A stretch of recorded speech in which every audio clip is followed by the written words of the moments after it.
Hello everyone, how are you doing? This is MD Tech here with another quick tutorial.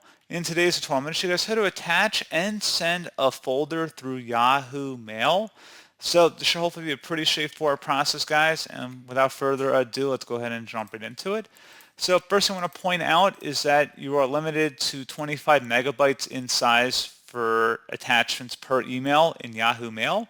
So just keep that in mind.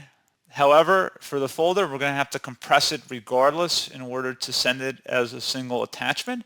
And we're going to walk you guys through how to do that very easily. And let's go ahead and jump right into it. So first things first, locate the folder that you want to attach to your email. So I have a couple of documents. I have a picture and a Word document, and might as well add an Excel worksheet here just for fun. So we got all these files we want to put in this folder and then attach it to the email. So all you have to do is just drag and drop or highlight over and put them into the folder you want to send. Now this folder, you're going to have to right click on it and select where it says show more options.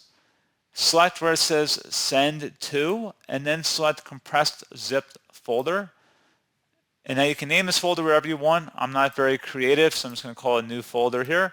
And now we're going to go back to our email client, go back to the compose option, and then select the paperclip icon to attach files from computer. And then we're going to just locate that compressed folder that we just created, double click on it. You can see it's uploading here. And then once that's done, we're going to go ahead and just send it to ourselves. And then select send.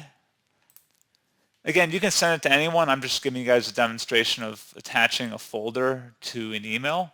So you might just take a moment since we're using Yahoo Mail's client, even though it's a Gmail account. So just give us a moment here. So you can see now the email has come through. If we open it up, it should include our attachment. And if we were to go ahead and download it, we open up the folder, it should have all those files in it. So pretty straightforward process on that, guys. And as always, thank you for watching. I do hope I was able to help you out, and I do look forward to catching you all in the next tutorial.